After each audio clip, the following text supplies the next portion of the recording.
Bonjour à vous Audrey Racine. Aujourd'hui dans l'élémentaire, vous nous parlez de gaz à effet de serre, mais ici en France, et pour une fois, les nouvelles sont plutôt bonnes.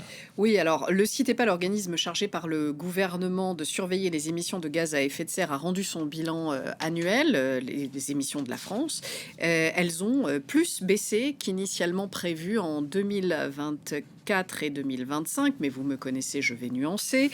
Ce sont les émissions brutes dont parle ce rapport, donc sans les puits carbone, sans le CO2 capté par nos forêts et qui s'affaiblissent, on va le voir, sans nos sols également. Regardons d'abord les chiffres annoncés et je vais y revenir ensuite. Le CITEPA s'attendait initialement à une baisse de 1,8% en 2024, c'est finalement 3%, et de 1,5% seulement en 2025, c'est finalement 2,1%. Je vous ai mis les 2 années précédentes pour que vous compreniez que si la baisse est un peu plus importante qu'attendue, elle est quand même moins rapide que les 2 années précédentes. Pour être tout à fait juste, la baisse très impressionnante qu'on voit, 6,8% en 2022, elle est essentiellement due au déclenchement de la guerre en Ukraine et de la crise énergétique qui s'en est suivie. Je referme la parenthèse. Même revu à la hausse, ce rythme de la baisse de nos émissions est très insuffisant pour atteindre nos objectifs climatiques. Regardez toujours selon le CITEPA, la France a émis en 2025 359 millions de tonnes équivalent CO2. On dit équivalent parce qu'il y a d'autres gaz à effet de serre. Vous voyez cette courbe.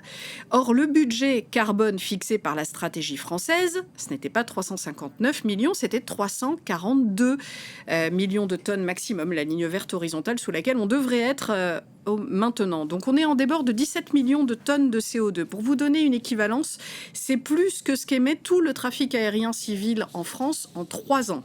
Vous voyez en pointillé la pente qu'on est censé suivre pour atteindre nos objectifs. C'est l'équivalent d'une baisse de 5 à 6% de nos émissions par an jusqu'en 2030. On est seulement à 2% pour rappel.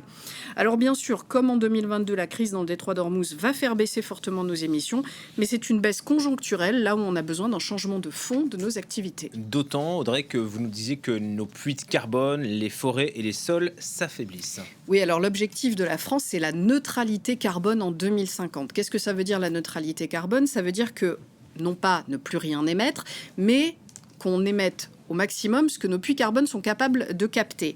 Regardez ce schéma sur le site du gouvernement, sur la stratégie nationale bas carbone du gouvernement français.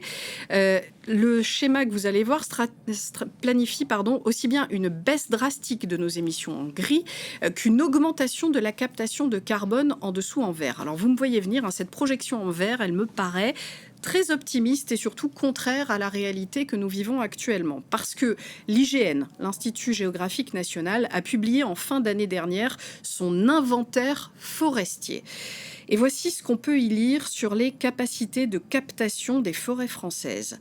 Sur la période, on va peut-être voir ce document, sur la période 2015-2023, le bilan s'établit en moyenne à 39 millions de tonnes de CO2 séquestrées par an, par les forêts françaises donc. À titre de comparaison, le bilan net s'établissait à 63 millions de tonnes de CO2 par an au cours de la période 2005-2013. C'est-à-dire qu'aujourd'hui, les forêts captent 39% de CO2 en moins qu'il y a 15 ans. Pourquoi ? Eh bien parce que la mortalité des arbres a beaucoup augmenté. Le réchauffement climatique entraîne des sécheresses plus fréquentes, plus longues et plus intenses, favorise aussi les maladies des arbres liées aux champignons, aux insectes agresseurs comme les scolites.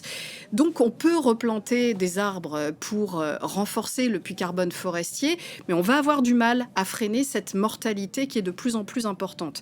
Regardez cette carte maintenant de l'IGN, vous allez voir en gris-marron, voilà, dans l'est de la France, ce sont les forêts qui sont tellement abîmées que non seulement elles ne captent plus de carbone, mais elles ont commencé à en émettre, c'est-à-dire qu'elles s'ajoutent à notre bilan carbone.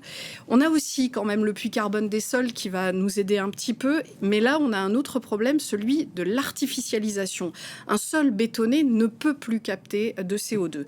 En France, la loi zéro artificialisation nette a pour but de fixer la surface bétonnée en 2050. À cette date, pour tout nouveau projet de construction, il faudra restaurer la surface équivalente en sols qui peuvent respirer. La loi sur la simplification de la vie économique prévoyait un assouplissement de cette règle, mais l'article a été censuré par le Conseil constitutionnel. On reste donc sur cet objectif zéro artificialisation nette en 2050.